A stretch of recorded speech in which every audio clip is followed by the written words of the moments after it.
warahmatullahi wabarakatuh. Di sini kami dari kelompok 4 kelas Hukum Pajak dan Perpajakan F akan mempresentasikan hasil diskusi kami yang berjudul tentang SPT Pajak Penghasilan Wajib Pajak Badan.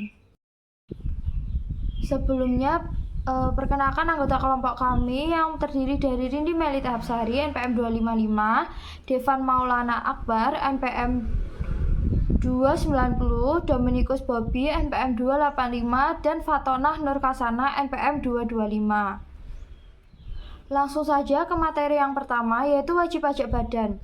Wajib pajak badan merupakan sekumpulan atau sekelompok kategori tergantung jenis dan status hukumnya, termasuk dengan golongan usahanya menengah, golongan usaha kecil, dan golongan usaha besar.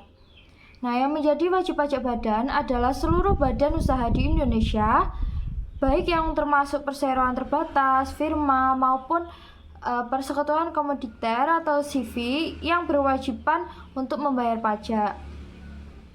Dalam pelaporan pajak penghasilan, wajib pajak badan negara memberikan kepercayaan kepada perusahaan untuk menghitung, melapor, serta menyetorkan pajaknya sendiri atau self-assessment dengan benar. Kewajiban perpajakan yang wajib dilaporkan dan wajib pajak badan adalah pajak penghasilan atau PPh badan dan pajak pertambahan nilai atau PPN. Nah, selanjutnya ada dasar pemotongan pajak, di mana dasar pemotongan pajak bagi suatu badan usaha dibedakan menjadi penghasilan bruto dan juga penghasilan neto. Dasar pemotongan pajak berdasarkan penghasilan bruto adalah dividen, bunga, royalti, hadiah atau penghargaan, dan bunga simpanan yang telah dibayarkan oleh koperasi. Sedangkan dasar pemotongan pajak berdasarkan penghasilan neto adalah sewa dan penghasilan lain sehubungan dengan penggunaan harta, dan imbalan sehubungan dengan jasa teknik, jasa manajemen, jasa konstruksi, jasa konsultan, dan jasa lain. Syarat Indonesia menjadi anggotanya dan tidak menjalankan kegiatan usaha atau kegiatan. Selanjutnya saya akan menjelaskan dasar hukum pajak penghasilan badan, di mana yang pertama ada Undang-Undang Nomor 7 Tahun 1983 tentang pajak penghasilan. Yang kedua ada Undang-Undang Nomor 36 Tahun 2008 tentang pajak penghasilan. Dan yang ketiga ada Undang-Undang Nomor 46 Tahun 2013 tentang pajak penghasilan atas penghasilan dari usaha yang diterima atau diperoleh wajib pajak yang memiliki peredaran bruto tertentu. Yang selanjutnya ada Undang-Undang Nomor 23 Tahun 2018 tentang pajak penghasilan atau penghasilan dari usaha yang diterima atau diperoleh wajib pajak yang memiliki peredaran bruto tertentu. Materi selanjutnya adalah laporan keuangan fiskal, laporan komersial. Nah, yang pertama di sini saya akan menjelaskan apa sih perbedaan laporan fiskal versus laporan komersial. Di mana laporan fiskal merupakan informasi akuntansi yang dibuat untuk kepentingan dan disusun berdasarkan peraturan perundang-undangan perpajakan. Laporan keuangan fiskal ini mencakup beberapa hal, diantaranya ada neraca keuangan fiskal, perhitungan laba dan rugi, perubahan laba ditahan, detail penjelasan laporan keuangan fiskal, rekonsiliasi laporan keuangan fiskal dan komersial, dan ikhtisar kewajiban pajak. Sedangkan laporan komersial merupakan informasi akuntansi yang dibuat dan disusun berdasarkan prinsip yang bersifat netral. Baik, selanjutnya adalah pembeda laporan keuangan fiskal dan komersial dibandingkan dengan konsep dasar yang sama antara laporan keuangan fiskal dan laporan komersial. Yang pertama, untuk pembeda laporan keuangan fiskal dan laporan komersial adalah laporan keuangan fiskal ini mengacu pada sistem perpajakan, sedangkan laporan keuangan komersial mengacu standar akuntansi keuangan. Nah, selanjutnya ada konsep dasar yang sama, di mana akrobasis yang mana pengakuan yang kelangsungan transaksi yang terjadi dilaporkan dalam periode tersebut. Yang kedua ada going concern, di mana yakni asumsi dari aktivitas perusahaan dan menjadi aktivitas akan terus terjadi. Baik, di sini saya akan menjelaskan tentang penghitungan PPh badan, yang dimana sesuai dengan ketentuan yang tertuang dalam Undang-Undang Ketentuan Umum dan Tata Cara Perpajakan atau UU KUP Pasal 28 Ayat 1 bahwa WP badan diwajibkan untuk menyelenggarakan pembukuan. Dikarenakan itu, untuk menghitung PPh badan terlebih dahulu harus mengetahui beberapa besar penghasilan kena pajak tersebut, sehingga perlu menyelenggarakan pembukuan.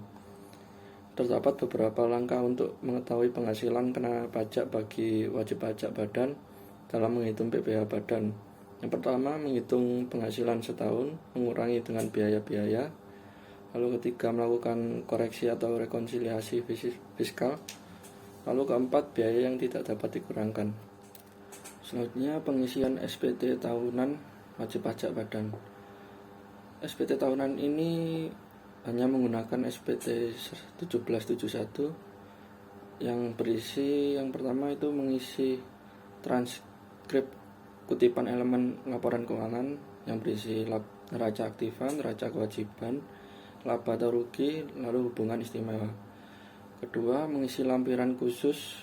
Yang pertama, daftar cabang utama perusahaan pada lampiran 5A atau 5B jika memiliki kantor cabang.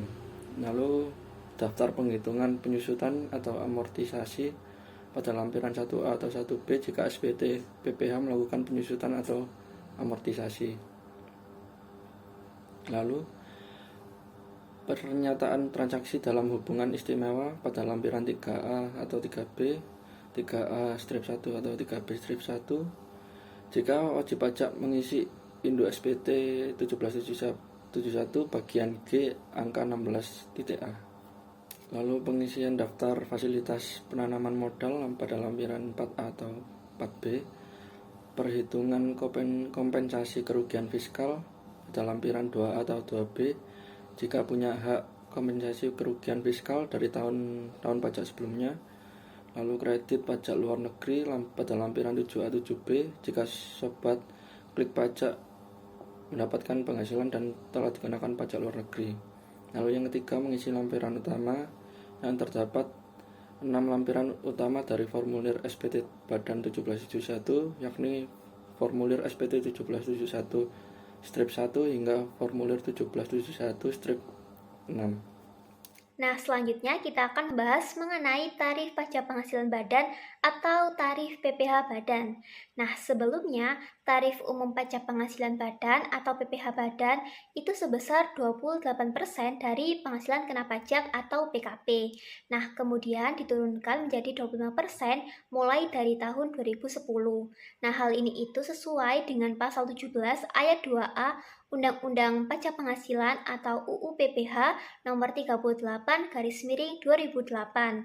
Nah, kemudian melalui Undang-Undang nomor 2 tahun 2020 pasal 5 ayat 1 tarif pajak penghasilan badan atau PPh badan itu diturunkan menjadi 22% yang berlaku mulai dari tahun pajak 2020 dan 2021.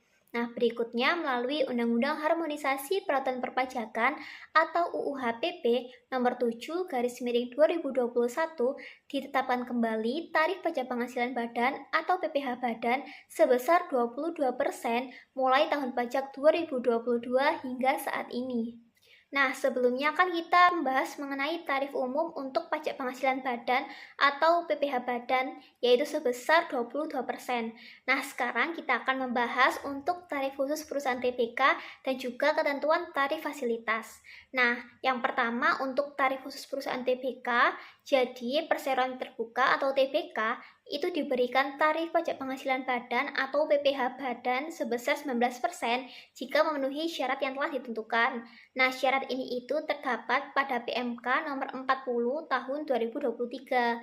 Nah, syaratnya itu yang pertama, 40% saham diperdagangkan di bursa, lalu yang kedua, dimiliki 300 pihak, masing-masing kurang 5%, lalu yang ketiga, dipenuhi 183 hari per tahun, dan yang keempat, yang terakhir, yaitu lapor ke DJP.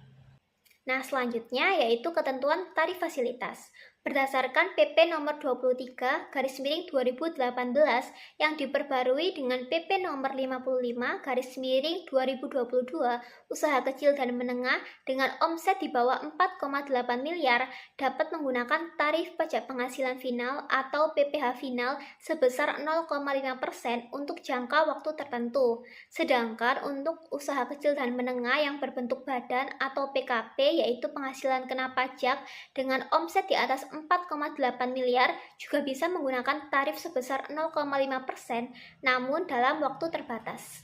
Materi selanjutnya yaitu pengurang PPh badan terhutang kredit pajak dan kompensasi rugi. Sesuai dengan ketentuan UU PPh, beberapa jenis pajak yang dapat dikreditkan atau dikurangkan dalam menghitung PPh badan adalah sebagai berikut. Yang pertama, PPh pasal 22 berkaitan dengan pemotongan PPh dari kegiatan di bidang impor atau kegiatan usaha di bidang lain. Lalu yang kedua, PPh pasal 23 berkaitan dengan pemotongan PPh dari dividen, bunga, royalti, sewa, hadiah, dan penghargaan, serta imbalan lainnya. Lalu yang ketiga, PPh pasal 24 berkaitan dengan pajak yang dibayar atau terutang atas penghasilan dari luar negeri yang boleh dikreditkan. Lalu yang keempat, PPh pasal 25 berkaitan dengan pembayaran pajak yang dilakukan sendiri oleh wajib pajak badan. Lalu yang kelima, PPh pasal 26 ayat 5 berkaitan dengan pemotongan pajak atas subjek pajak luar negeri yang menjadi subjek pajak dalam negeri yang tidak bersifat final. Selanjutnya ada kompensasi rugi. Dalam ketentuan pajak, perusahaan yang mengalami kerugian fiskal dapat melakukan kompensasi kerugian melalui kompensasi kerugian fiskal. Kerugian yang dialami wajib pajak pada tahun pajak tertentu akan dikompensasikan atau dikurangkan dengan laba di tahun-tahun berikutnya. Kompensasi kerugian dapat mengakibatkan pajak penghasilan di tahun yang akan datang akan menjadi lebih kecil atau bahkan tidak ada pajak terutang sama sekali. Kompensasi kerugian fiskal dapat dilakukan oleh wajib pajak badan maupun wajib pajak orang pribadi yang menggunakan pembukuan dan penghasilan tidak termasuk penghasilan yang bersifat final.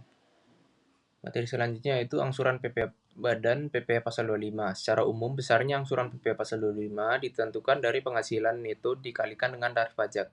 Pajak terutang selanjutnya dikurangi jumlah kredit pajak, kemudian dibagi 12 atau banyaknya bulan dalam bagian tahun pajak. Bagi wajib pajak badan, penghasilan neto yang dimaksud untuk menghitung besarnya angsuran adalah penghasilan neto fiskal dihitung dari hasil perhitungan penghasilan bruto dikurangi biaya untuk mendapatkan, menagih dan memelihara penghasilan.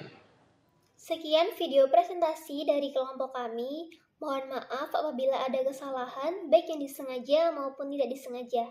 Terima kasih. Wassalamualaikum warahmatullahi wabarakatuh. Audio Jungle.